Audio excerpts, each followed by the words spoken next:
I never told anyone what was done to me. Not my mother, not my sisters, not even your grandfather.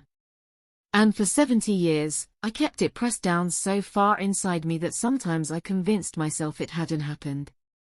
But tonight, the weight of it pressed against my chest in a way I could no longer ignore. You're old enough now, and if I leave this world without speaking the truth, then the silence wins. So listen closely, because this isn't a story wrapped in sweetness. It's a scarred one, and it begins on a night I will never forget. I was 7 years old. The house we lived in was small, drafty, and smelled of coal smoke and burnt potatoes. The floorboards creaked under every step, and the wind howled through cracks in the windows. But nothing inside that house was as frightening as my father's footsteps. They came without warning, heavy and sharp, echoing like storms across our walls. Whenever he entered a room, every voice died, every movement froze, and even the ticking clock seemed to hold its breath. Mother moved like a shadow, pale and trembling, always quick and careful, as if she could make herself invisible. My sisters and I learned that skill too. We stayed small, we stayed quiet.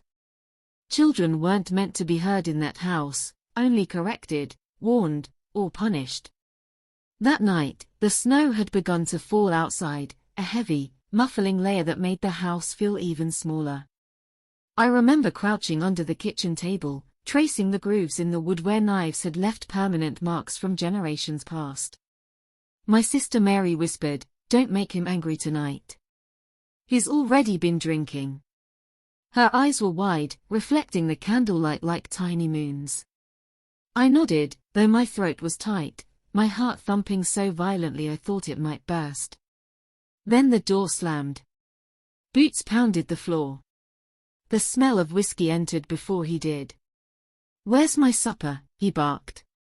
Mother's hands shook as she poured gravy over the potatoes, spilling some onto the table. His fist slammed down. The lamp rattled, a small, fragile sound that could have been the last thing I ever heard. I curled into myself, pressing my forehead against my knees, silently praying to disappear. That was the rhythm of my childhood: silence, storm, silence again. Some days he ignored us completely, which was worse in its own way, as if we didn't even exist. Other days, his temper found a target. Sometimes it was Mother. Sometimes Mary. And sometimes, it was me. I can still feel the sting of the belt across my back, the leather biting through the thin fabric of my dress. Worse than that was his eyes, flat, cold, calculating, like I was an object in his way rather than a child. I wondered often if he even saw me at all or only his own anger staring back. "Don't cry," Mary would whisper when we huddled together at night, bruises hidden beneath our nightgowns. "Crying makes him worse." So I learned to swallow my tears, to keep my face blank. That became my armor. Armor is heavy for a child. School was a different kind of battlefield. The other children laughed and ran freely, and I envied them as though their joy were a crime. Teachers asked why I never spoke, why my homework was always wrinkled or stained. I shrugged. What could I say? That I was too afraid to raise my hand. That my hands trembled from hiding under tables, from bracing myself for the next storm. Silence seemed safer. Always safer. One spring afternoon, I walked by the river that cut through our town. The air smelled of mud and wild onions. I picked up stones and threw them into the water, watching the ripples spread and fade. For a few moments, I imagined a life where ripples carried me far away, somewhere no one shouted, no one hit, no one made me feel like I was less than nothing. That was the first time I understood what survival truly meant. Not heroic, not brave, just small, quiet, determined not to be broken completely. Mary tried to protect me in her own ways. She was only 2 years older, but she stood between him and me countless times. Once, when Father raised his hand for something trivial, a broken cup, a spilled drink, Mary shouted, "It was me. I did it." Her voice didn't shake, and she took the punishment meant for me. That night, I curled against her and whispered, "Why?" She stroked my hair and said, "Because you're little. And little ones should be safe." Safe. It was a word I barely understood. I grew quieter with each passing year, but fear grew alongside me, entwining itself with every thought. Every slammed door, every raised voice, every smell of whiskey, my body froze, bracing for what might come. Even when nothing happened, my heart still raced. Trauma teaches you to expect storms on sunny days. And then came the night that changed everything. It was late. The house was swallowed in darkness, the wind rattling the windows, carrying the scent of wet snow and burning coal. I woke to footsteps in the hallway. My stomach clenched. I prayed it was Mother. But the shadow that fell across my bed was broader, heavier. I won't tell you every detail, because some wounds are too deep to dissect fully. What I will tell you is that my childhood, in that moment, ended. I was no longer a little girl, I was a frightened body trying to disappear into nothing. The next morning, the sun rose as if nothing had happened. Birds chirped, neighbors went about their day, but inside me, something broke. I looked at Mother, wanting to tell her, to scream, to demand help, but I couldn't. Her eyes avoided mine. Maybe she didn't want to know. Maybe she had her own ghosts to battle. Days blurred. I stopped going outside. I stopped playing. Even Mary's coaxing, "Let's climb the apple tree," failed to reach me. The tree, the grass, the sky, they all looked the same, but felt poisoned. One evening, Mary grabbed my hand.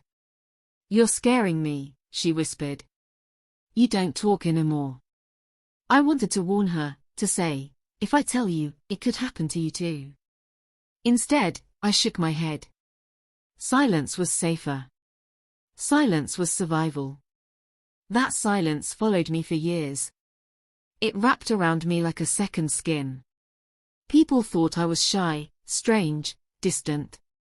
They didn't see that silence was my only shield. Now, sitting here with you, I realize how heavy that shield has become. My hands shake as I tell you this because breaking silence feels like standing naked in a storm. But if I don't speak, the little girl I was remains trapped forever. And I can't let that happen. Because what was done to me did not end with me. It carried forward into every corner of my life, into my marriage, into how I raised your parents, into how I learned to distrust love itself. I will tell you about that in time. But tonight, you need to understand where it began. It began with footsteps in the dark. And the worst part? I knew it wouldn't be the last time he came into my room. I thought I had escaped him, just for a moment, but the memory of that night lingered like smoke in a closed room. Every creak in the floorboards, every gust of wind rattling the windows, made my heart jump. Even the smallest sound could pull me back to that frozen moment, the one where I realized that fear wasn't something you outgrew, it became a companion, a shadow you carried into every room you entered. School became my refuge in the strangest way. The classrooms smelled of chalk and ink, the pages of our textbooks crisp and clean, a world apart from the chaos at home. Here, I could sit quietly, pretending to be like everyone else. My hands would curl around pencils as if they were lifelines, and I'd lose myself in letters and numbers. But it was never enough. Even in a room full of children laughing and shouting, I felt like a stranger to myself. One afternoon, Miss Reynolds, my teacher, asked me to stay after class. Her office smelled faintly of lavender and paper. I remember the sun coming through the window, catching on dust particles like little stars suspended in the air. She looked at me with those kind eyes adults have when they're trying to see something invisible. "Elsie, is everything okay at home?" she asked softly. I wanted to scream at her to go away, to leave me alone. But something in her voice, the gentle concern, made my stomach twist. I opened my mouth, but the words lodged in my throat. Finally, I whispered, "Yes," barely audible. She didn't push further, but her gaze stayed on me, a weight that pressed both comfort and fear into my chest. I wanted to tell her everything, every secret, every bruise, every scream in the dark. But I knew if I spoke, I would shatter the fragile illusion of control I'd built around myself. So I nodded, and she let me go, and I returned to my desk feeling both relief and terror. Home was worse than school, though. Father's presence was unpredictable, a storm you could never predict. One winter afternoon, the snow piled thick on the windowsills, the house smelling of coal smoke and something sour that I could never quite identify. Father was in one of his moods. The coal delivery had been late, and he was angrier than usual. "Where's my supper?" he shouted, his voice booming through the small kitchen. Mother's hands trembled as she moved quickly, spilling gravy onto the floor in her haste. Mary and I pressed ourselves into the corner, trying to make ourselves invisible. "You girls are useless," he spat. His fist hit the wall. The sound vibrated through me, and I pressed my palms to my ears, trying to block out the sound, trying to make the world disappear. Mary whispered, "Don't cry," but her words were little shields against a storm that could not be stopped. I had learned long ago that tears made things worse, that silence was safer. And so I stayed quiet. Some nights, I would lie awake after the noise stopped, my ears straining for any sound of footsteps, my body still curled into itself. I'd imagine escape routes, hiding places, doors that led to freedom. But freedom was always just beyond reach, a dream suspended in the cold, dark air of our house. Mary tried to protect me whenever she could, though her bravery came with its own risks. Once, when Father raised his hand to hit me for spilling water, she shouted, "It was me. I did it." Her voice was firm, unwavering, and she took the punishment that should have been mine. I curled against her that night, whispering, "Why?" "Because you're little," she said, her fingers brushing my hair. "Little ones should be safe." Safe. The word was foreign to me. I understood that it existed in stories, in other children's laughter, in books I secretly read under the covers. But at home, safe was just a memory I hadn't made yet. Even when the physical punishments ended for a while, the emotional weight continued. Mother's avoidance, father's silent rage, the neighbors who saw but never spoke, it all became a pattern that etched itself into me. I learned to anticipate storms, to hide my feelings, to retreat into myself. The invisible scars were heavier than any mark left by leather or fists. One evening, after a particularly bad day, I wandered to the small backyard behind the house. The grass was hard with frost, and the scent of wet earth filled the air. I found a small patch of snow and knelt there, pressing my hands into the cold ground. I imagined the frost freezing everything inside me too, the fear, the shame, the memories, locking them away where they couldn't hurt me anymore. That night, Father came into my room again. I don't remember the details, some things are too heavy to recall clearly. What I remember is the realization that my childhood had ended. I was no longer just a little girl, I was a survivor, learning to exist in the spaces left behind by fear. Mary tried once more to intervene. "Leave her alone," she shouted, her small voice defiant. But his eyes swung to her like a predator noticing a rival, and she retreated. From that moment, I learned that bravery could be dangerous, and sometimes invisibility was the only safe option. School remained my sanctuary. I clung to reading and writing as if the words themselves could form walls around me, protect me from the storm I could not escape. I created imaginary worlds, characters who were safe, loved, and free. In those pages, I learned the first lessons of survival: retreat when necessary, protect what is yours, and build a place inside yourself where no one can reach you. But survival came at a cost. It left me wary, quiet, and distrustful. I watched other children with envy and fear, studying their laughter and freedom as if it were a language I could never speak. And every time I heard a raised voice or the slam of a door at home, I remembered that the world outside school was not gentle, not forgiving, and not safe. there were moments of light. Mary's protective whispers, Miss Reynolds' soft concern, the rare glance of sympathy from a friend, these fragments of care kept me tethered to hope. But the shadow of that first night always lingered. I could not escape it entirely. I learned early that words could betray you. Even saying nothing could be dangerous. And so I learned to move quietly, speak sparingly, hide everything inside. My thoughts, my feelings, my fears, they were all locked behind walls I built from necessity. Even now, telling you all this, I can feel the little girl inside me trembling. She is still here, whispering from the corners of my mind, reminding me of the fear, the shame, the nights I spent frozen in darkness. And yet, I survived. Not because anyone saved me, but because I learned to protect myself in the only ways I could. And surviving was only the beginning. The story didn't end there, it followed me into adulthood, into my choices, my relationships, the way I learned to love, and the way I taught your parents. The weight of those memories is heavy, but necessary. Because if I do not tell you, that little girl never truly escapes. And I cannot let her remain trapped forever. The house, the fear, the nights of trembling, they were only the beginning. I thought leaving home meant leaving the fear behind. I thought that once I turned the key in that old front door for the last time, the nightmares would stay trapped inside those walls, with the echoes of his boots and the slam of doors. I was wrong. They followed me.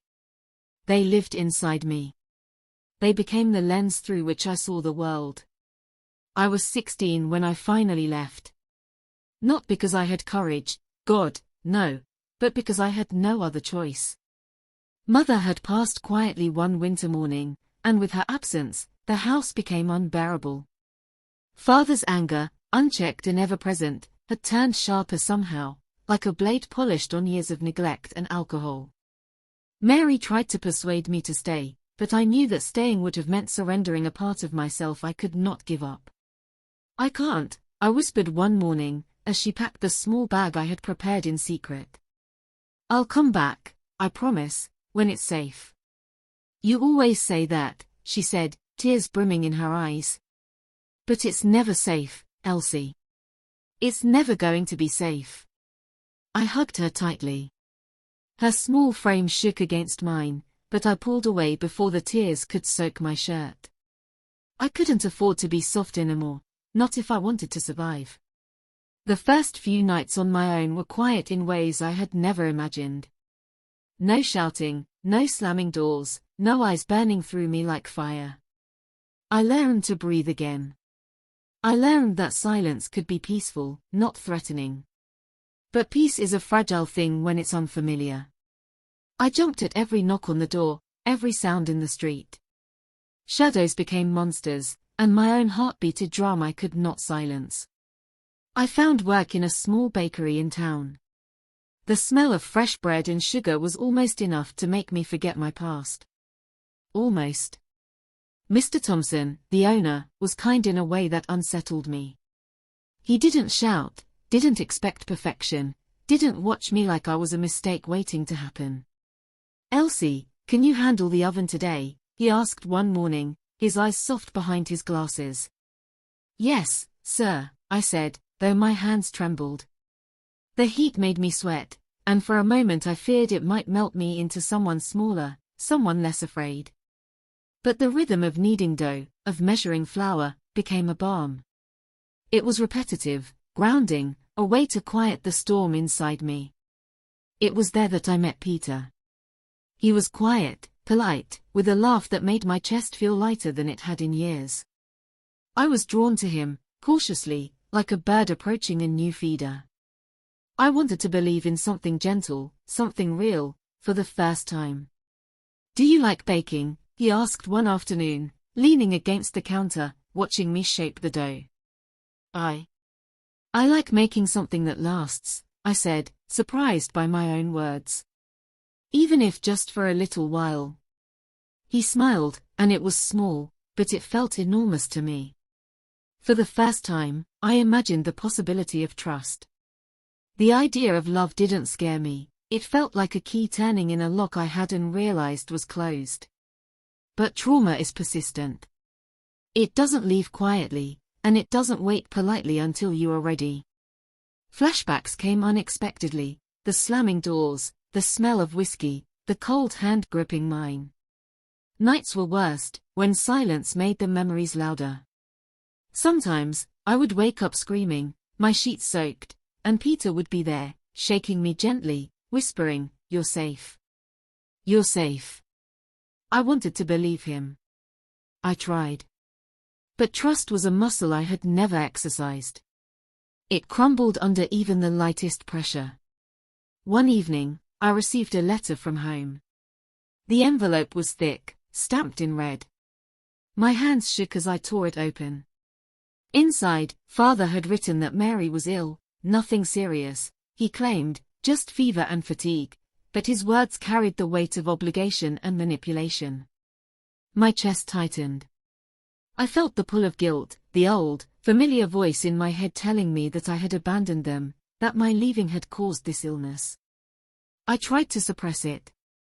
I swallowed hard, telling myself it was manipulation, that it was a lie, that Mary would be fine. But the echo of his words clung to me, like smoke in a room you've tried to air out. Peter noticed my sudden silence. "What is it?" he asked, his hand brushing mine across the counter. It's nothing," I said quickly. I wanted to lie, to shield him from the darkness I carried. But his eyes held me, patient, unwavering. "You don't have to carry everything alone," he said softly. I almost laughed, but it came out as a sob instead. I had been carrying everything alone for too long. And here, someone was offering to help bear it. I didn't know if I could let them. The years rolled on. I learned routines, memorized the rhythm of safety, but the past was never far behind. At 20, I married Peter. I thought marriage would be a shield, a place to finally feel safe, to build a life untouched by the shadows of my childhood. But trauma doesn't vanish with a change of address. It followed me into our home, into our bed, into the small corners of our days. I snapped at minor mistakes, panicked over small arguments, recoiled from his touch when it reminded me too much of my father. I was haunted by every memory, every fear, and every lesson learned in that cold kitchen so long ago. Peter loved me anyway, patient, steady, the kind of love I didn't recognize at first because I had never known gentleness. And then came the day my daughter was born. Holding her tiny body, smelling her hair, feeling the warmth of her breath against my chest, I realized that survival wasn't enough. Survival had given me this gift, this small miracle, and with it came responsibility. I couldn't let my trauma, my fear, poison her life the way it had almost destroyed mine. But fear is sticky. Old habits die slowly. I would flinch, jump, overreact to her cries. Peter would sigh, sometimes frustrated, sometimes worried, and I would hate myself for it. Every moment I failed her, I felt the pull of my father's voice in my head, telling me I was worthless. I learned, slowly, painfully, that surviving childhood abuse isn't just about escaping the abuser, it's about fighting the echoes that follow you, the patterns that threaten to repeat themselves. And even when you fight, you sometimes fail. Yet, I was learning. I learned that I could hold my daughter and tell her stories, could laugh at small absurdities, could create a home where love didn't have to be cautious, measured, and through fear. I was learning that survival was not merely avoiding harm, but creating something different, something better, something lasting. But the past has a stubborn way of catching up. I thought I had outrun it. I thought my childhood, with its cold floors and angry voices, was behind me. I thought I had learned to protect the little girl inside. But the shadows always return, sometimes in whispers, sometimes in crashes. And mine returned in a way I could never have anticipated. The letter sat on the kitchen table for 2 days before I dared touch it. I could feel its weight, thick with paper, red ink, and the sharp scent of old anger. Peter had left early for the bakery, humming to himself as if the world outside contained only the pleasant smells of bread and sugar. I stared at that envelope like it might bite me. Every muscle in my body tensed, every memory screaming at me to run, hide, disappear. Finally, I unfolded it. My father's handwriting sprawled across the page, jagged, uneven, like a storm he had caught and dropped onto the paper. "Mary is sick," it read. "And you should see it. You left her. You left her because you wanted to run. Don't think you can escape the consequences of your choices." I felt my stomach twist. Rage, fear, and guilt tangled inside me. My hands shook so violently that I dropped the letter onto the floor. It slid across the linoleum, stopping at the edge of the rug. I sank to my knees, pressing my forehead to the cold floor. It wasn't just the words. It was the way they pulled me back into that old house, into the creaking floors, the smell of coal smoke, the taste of fear in the air. He had always been good at that, at dragging me back to the little girl who had no voice, no choice, no escape. Mary was alive. She had always been alive. But the letter wasn't about her. It was about control. It was about reminding me that the past could reach out its claws, no matter how far I had run. Peter came in that evening, wiping flour from his hands. "Elsie." His voice was cautious. "Are you okay?" I held up the letter, my voice trembling. "It's him. He's found a way to reach me." Peter sat beside me, taking my hand. "You're safe now," he said softly. "You don't have to do anything." But safety was a fragile thing I didn't trust anymore. The shadows of my childhood had trained me to anticipate storms, to expect the worst, to feel the threat even when it wasn't real. And now, even in the warmth of our home, I felt the icy fingers of fear curl around my chest. The next days passed in a blur. I couldn't concentrate at work, I couldn't eat, I couldn't sleep. Every noise, every letter, every knock at the door felt like a potential storm. I wanted to call Mary, to check on her, to hear her voice and feel some tether to reality. But I feared opening that door would pull me back into him, into the fear, into the girl I had spent years trying to protect. And then, one morning, the phone rang. My heart jumped. Peter answered, nodding at me with a cautious glance. "It's for you," he said. I took the receiver with trembling hands. The voice on the other end was unfamiliar, yet unmistakable in its authority, its menace. "Elsie," it said, low and deliberate, "your sister isn't well. You need to come." I dropped the phone. My mind spun. Every lesson I had learned about survival screamed at me to ignore it, to stay here, safe, to build walls around the little girl inside. But another part of me, the part that still loved, still hoped, still remembered Mary's bravery, demanded that I go. Peter knelt beside me. "You don't have to face him alone," he said. His hands were warm, steady, a stark contrast to the cold shadow of my father. "I'll go with you."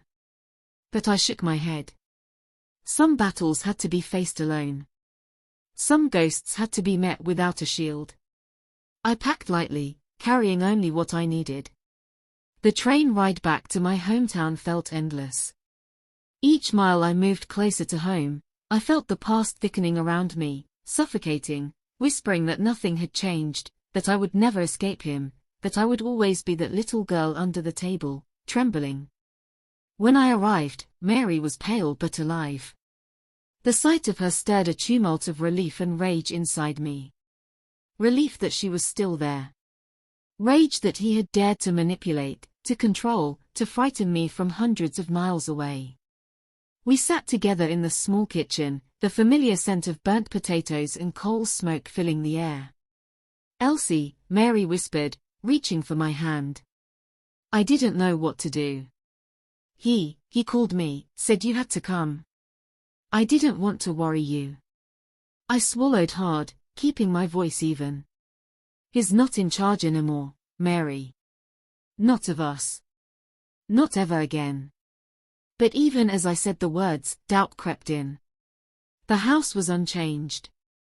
The walls were the same, the floors creaked the same, and the memory of every punishment, every shout, every slam felt alive in the air.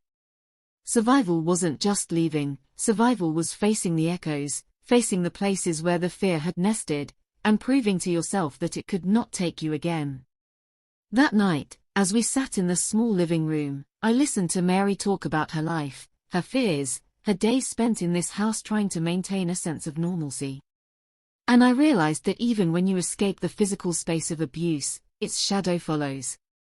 It shapes relationships, molds reactions, and tests the strength of love, patience, and courage. I stayed awake long after Mary slept, tracing the cracks in the ceiling, imagining the little girl inside me crouching under the table. I whispered to her softly, promising that I would protect her now, that she would never be alone again. The words felt like a fragile bridge connecting past and present, survival and redemption. But the storm was not over. The next morning, the letter came again, slipped under the door. No handwriting this time, typed, impersonal, cold. You cannot run from the past, it said. What is done cannot be undone. I crumpled it in my hands, trying to throw it away, but I could not. The words burned into me, like a brand from long ago. The past was patient. The past was relentless. And the past was waiting. Mary watched me silently. Elsie, you can't let him control you like this, she said softly.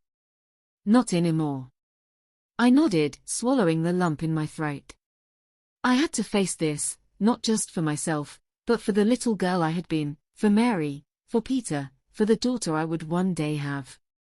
Survival wasn't enough anymore. Survival meant confronting the shadows, reclaiming the life that had been stolen, and refusing to let fear dictate the rest of my days. I packed again, this time with resolve, and stepped outside into the cold morning air. The snow crunched under my boots, sharp and brittle.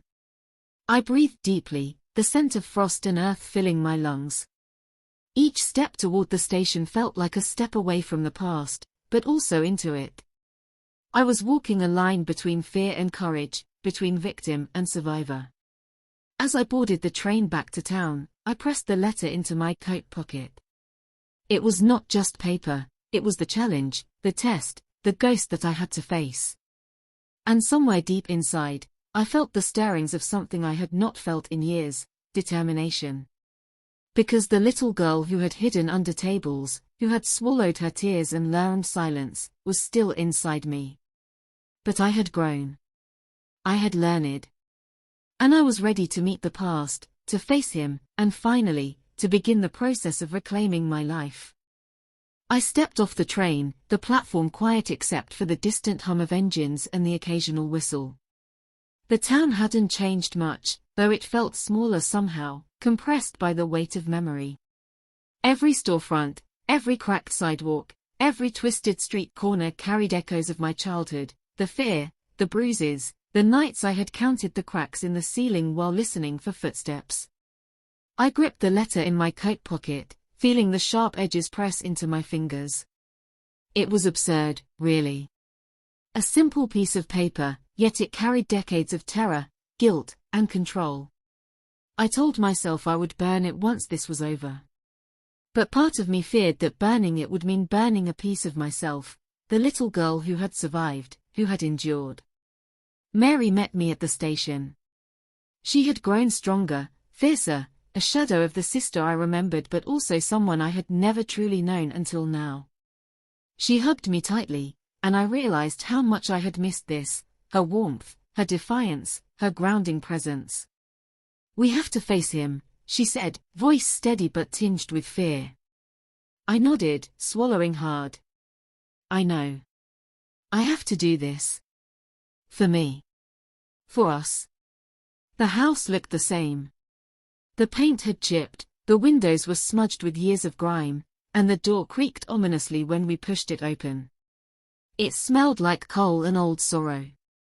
I tried to breathe steadily, tried to remind myself that I was no longer the small, trembling girl hiding under the table. But even as I told myself this, my body reacted, the muscles in my back tightened, my hands shook, and my stomach churned with fear. He was there, waiting. Father. Older now, slower, but still dangerous in ways that went beyond fists.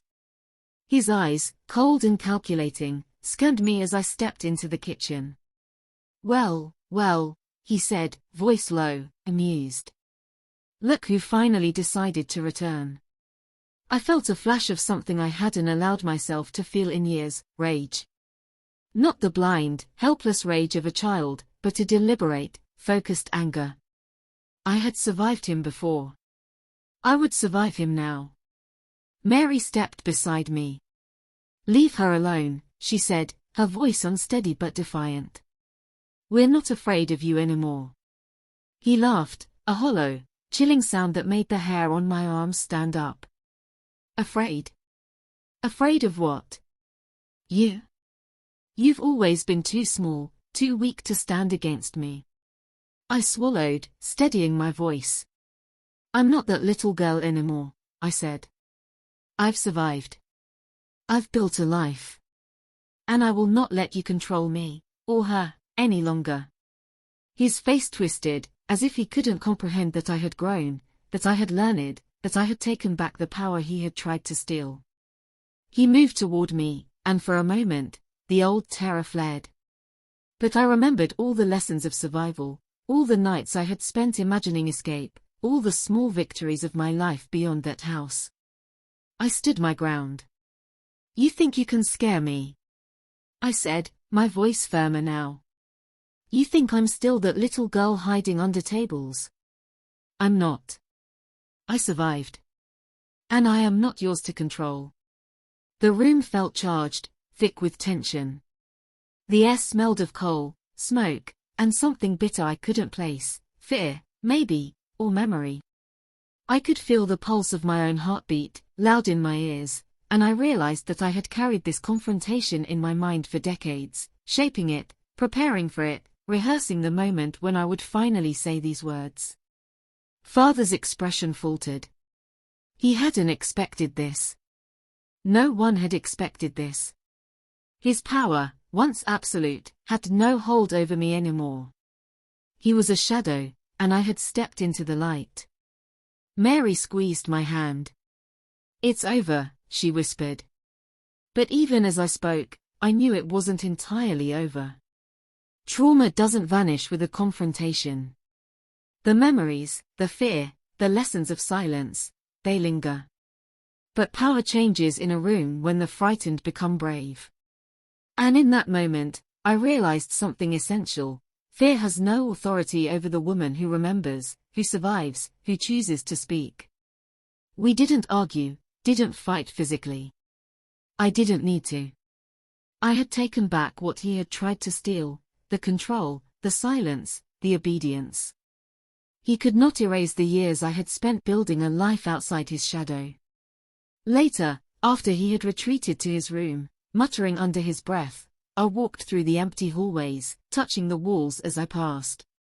Every scratch, every dent, every mark told a story I had lived, a story I had endured. And as I traced them, I felt a strange sense of peace. This house, these walls, these floors, they could not hold me anymore. I had survived the past. I had survived him. Mary and I sat together in the kitchen, sipping tea. The sunlight streamed through the dirty windows, casting warm patterns on the floor. You were so brave, she said softly. All these years, and you still survived. I shook my head. It wasn't bravery, Mary. It was survival. Bravery is what comes after, when you decide to face the world knowing the fear is still there. We talked for hours, sharing stories, recalling memories both painful and tender. And I realized that confronting him had not erased the past, it had only changed my relationship with it. I was no longer a prisoner of fear, I was the keeper of my own life. That night, as I lay in the small guest room, I reflected on all that had happened. The little girl who had crouched under the table, the teenager who had fled home, the young woman building a life with Peter, all of them were still inside me, layers of experience and survival. And I understood something fundamental: trauma shapes you, yes, but it does not define you. Survival is not just about escaping, it is about reclaiming. I fell asleep that night feeling a rare sense of hope, fragile but real. For the first time in decades, I believed that the past could exist without controlling me. That the little girl inside me could finally rest. The voice on the phone was calm, almost too calm, but it carried the same chill I had felt in my childhood. It wrapped around me like smoke, invisible but suffocating. I froze, my hand trembling over the receiver. Peter was in the next room, humming softly as he kneaded dough, completely unaware of the storm descending through that one, thin wire connecting me to my past. "Who is this?" I demanded, my voice steadier than I felt. A pause. Then the voice whispered, almost tenderly, "Someone who remembers everything you tried to forget. Someone who knows him, and you." I felt my chest tighten. Every instinct, every lesson drilled into me over years of survival, screamed that I should hang up, run, lock myself in a room. But curiosity, that dangerous thread, held me. "What do you want?" I asked. "To finish what he started. To remind you that leaving wasn't enough," the voice said. And then it clicked. Before I could respond, the line went dead. I sank into the chair, the receiver trembling in my hands. The letter, the phone call, they were all the same. Reminders that the past didn't stay buried.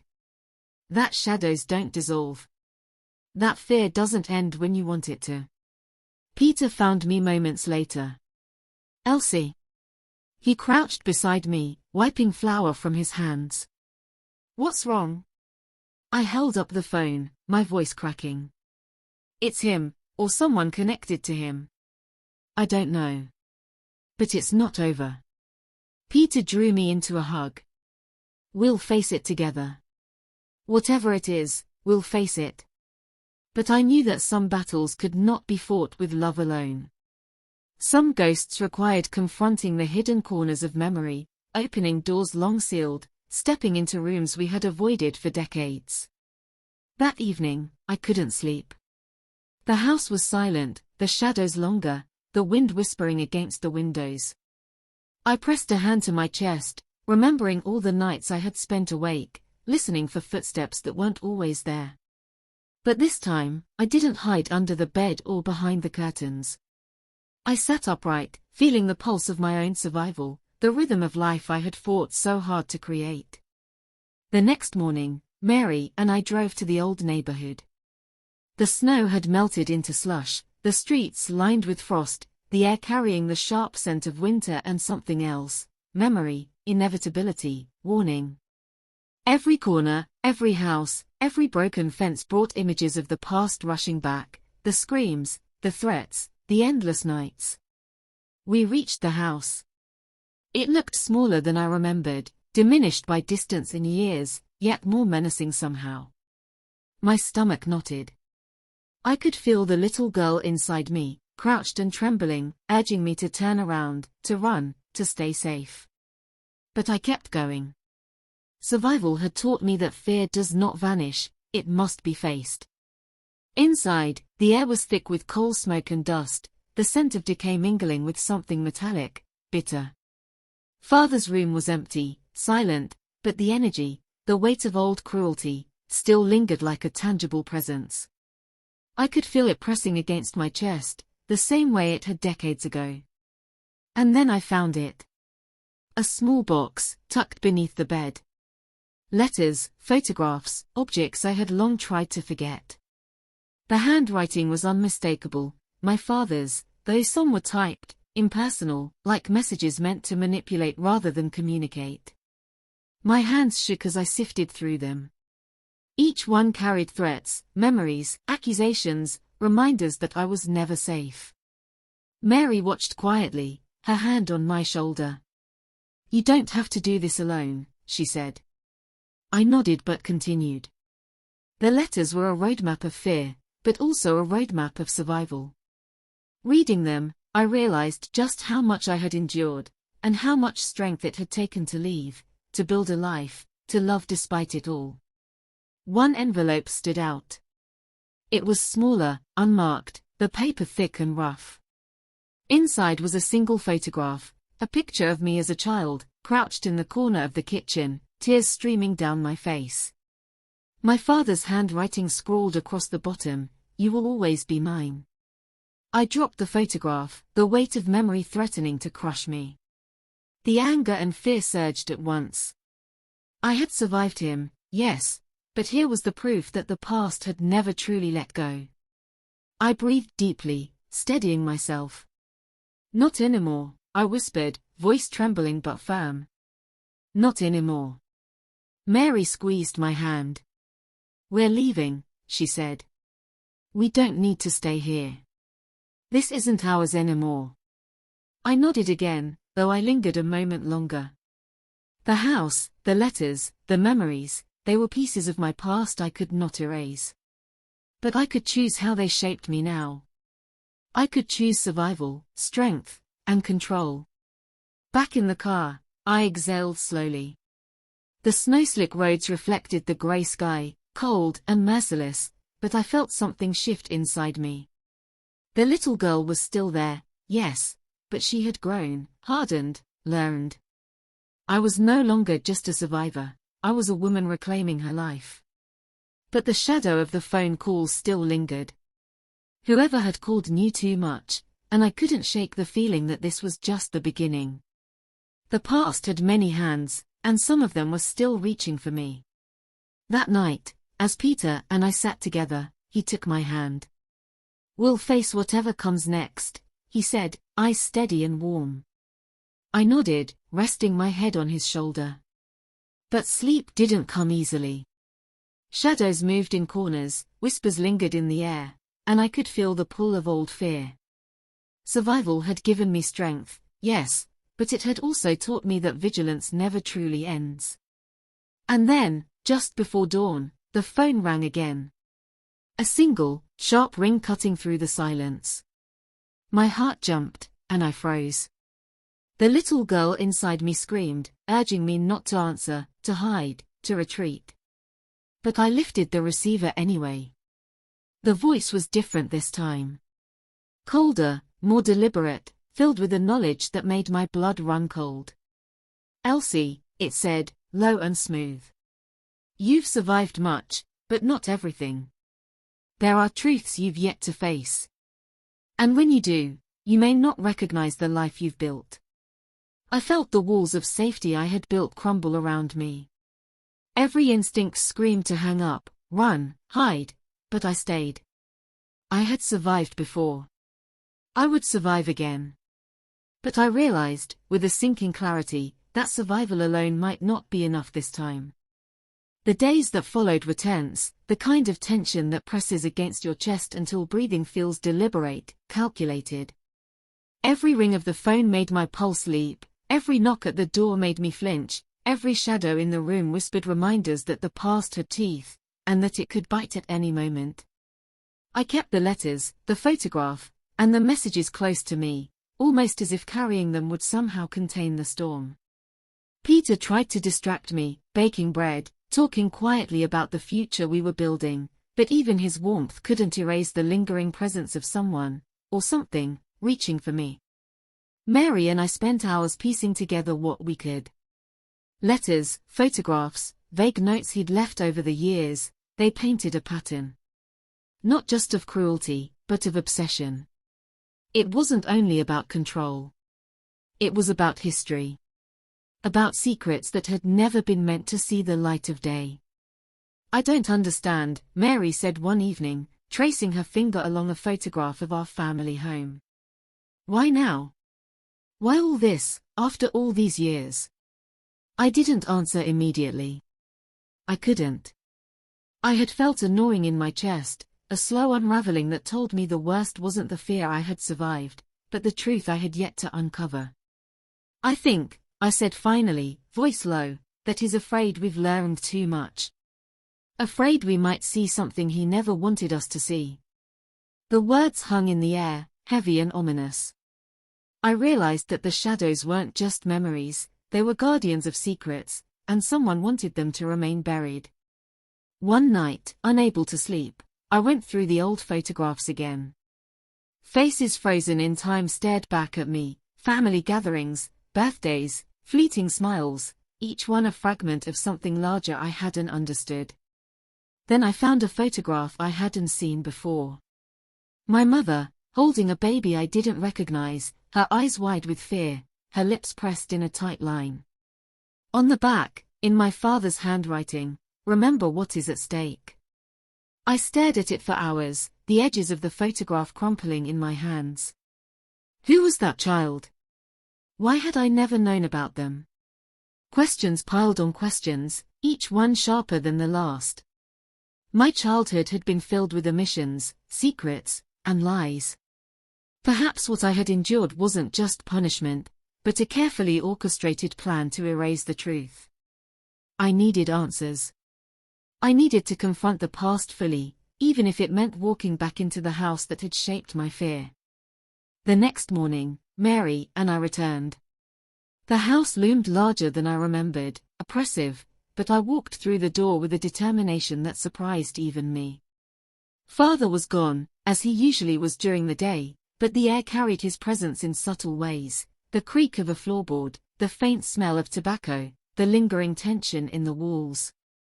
We went to the attic, a place I had avoided for years.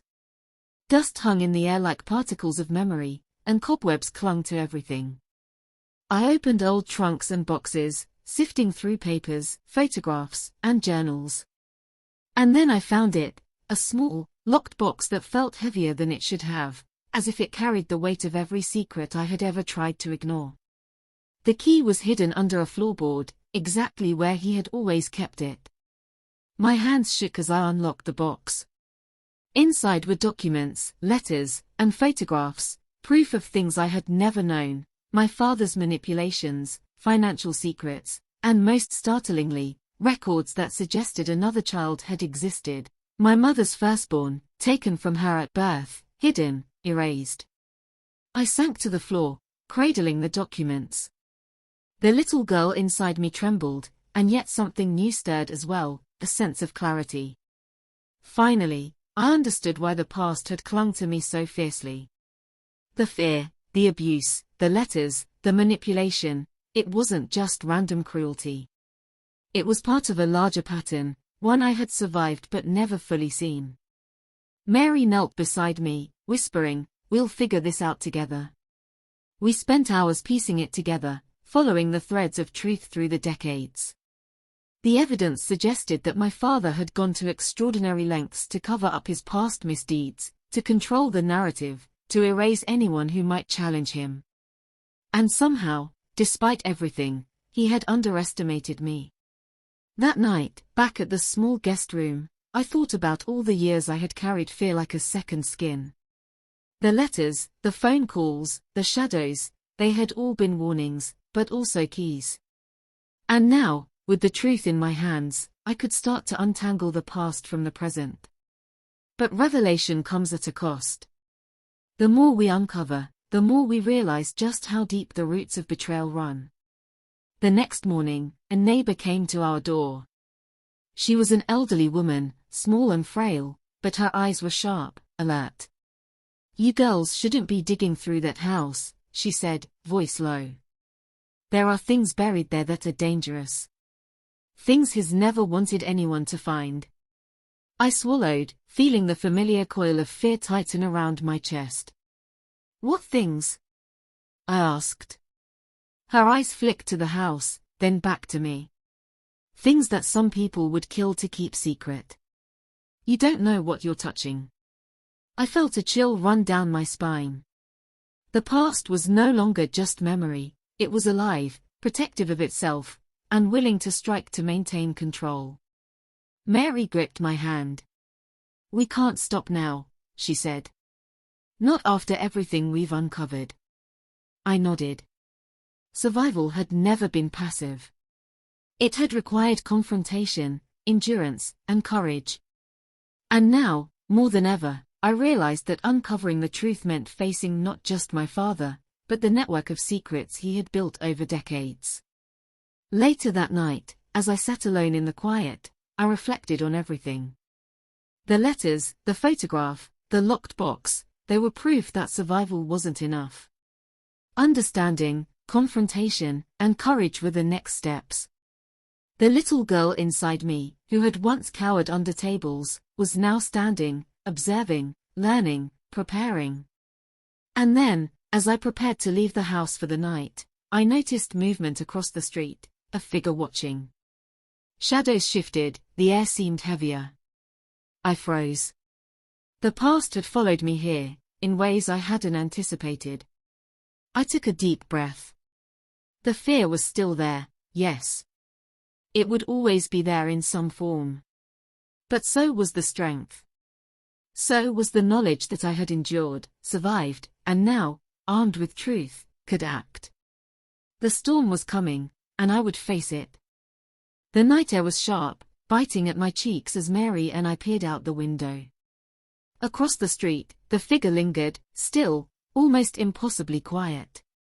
Every instinct from decades of survival screamed at me to retreat, hide, disappear. But I couldn't. Not this time. Peter stepped beside me, his hand steady on my shoulder. "We face it together," he said. His voice grounded me, gave me courage I didn't know I had. I nodded, pressing the letters, the photograph, and the evidence from the attic into my coat pocket. They were heavy, yes, but they were proof. Proof that I had survived, proof that the past could not control me anymore. We left the house cautiously, moving toward the figure. The closer we got, the more details emerged. The silhouette was unmistakable. Father. Older, slower, but still menacing in ways that went beyond appearance. His eyes, cold and calculating, scanned us, trying to assert power through presence alone. I felt the old fear coil tight around my chest. But this time, I did not run. I did not hide. I stood tall, the little girl inside me standing shoulder to shoulder with the woman I had become. "Elsie," he said, voice low, dangerous. "You shouldn't have come back. Some things are better left buried." I met his gaze. "No, Father," I said, voice firm. "You're wrong. Some things need to be uncovered. Some truths demand to be seen. And I am done being afraid of you." Mary and Peter flanked me, quiet, unwavering. It was as if we were a single entity, a shield against the darkness that had haunted me for decades. He took a step closer, and for a moment I thought I would crumble, that the memories would sweep me away. But instead, I remembered all the nights I had spent trembling under tables, all the years I had run, all the courage I had gathered like small stones in my pocket. I felt them now, not as weight, but as armor. "You will not control me," I said. "Not my life. Not my memories. Not my future." For a long, tense moment, he said nothing. His face was unreadable. And then he turned, storming back into the shadows, leaving us standing in the cold, the night air heavy with the tension of a battle that had been waged silently for decades. I exhaled slowly, feeling the first real sense of release I had known in years. The past had tried to chase me, control me, manipulate me, but it had failed. I had survived, and this time, I had reclaimed my life fully. Back at the house, Mary and I went through the evidence again. Every photograph, letter, and document was catalogued, preserved.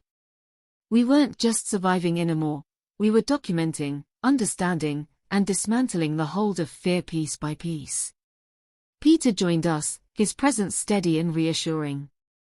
"You've done more than survive," he said quietly. "You've reclaimed yourself." I smiled, though it was fragile, cautious. "Reclaiming isn't easy," I said. "It's not just about walking away or standing up. It's about understanding. About facing every shadow, every memory, and deciding that it doesn't define you anymore." Mary leaned against me, her small hand gripping mine. "We'll remember this. All of it." but we won't be trapped by it. And that night, as I lay in bed, I reflected on the journey, the years of fear, the letters, the photographs, the moments of rage, grief, and hopelessness. I thought of the little girl crouched under tables, the teenager running from a home that had never been safe, the young woman learning to trust, love, and survive. All of them were still inside me. And yet, I was whole. Not because the past had been erased, but because I had faced it.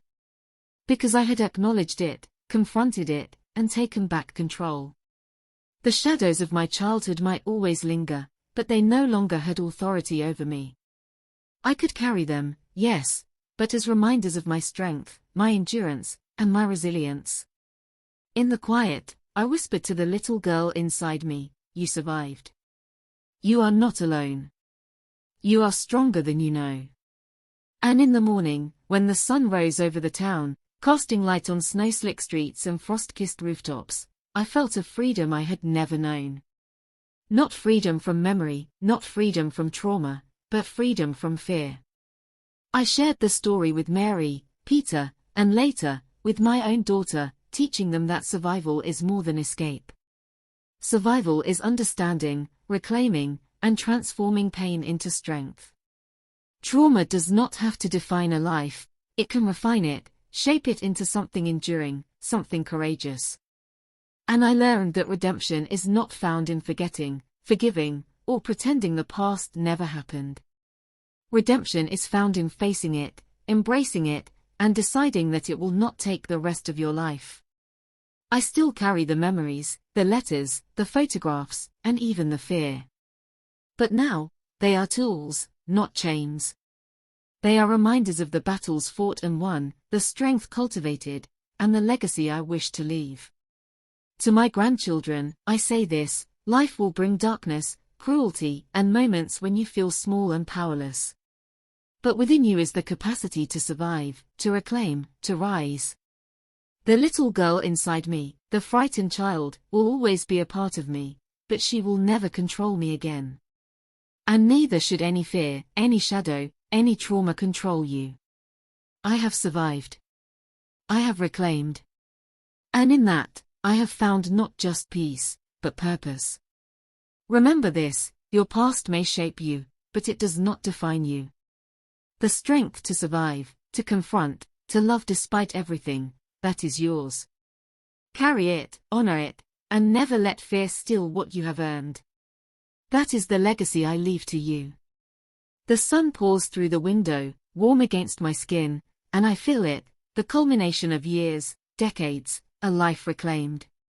The little girl I once was smiles faintly from inside me, finally at peace. And for the first time in a very long time, so do I.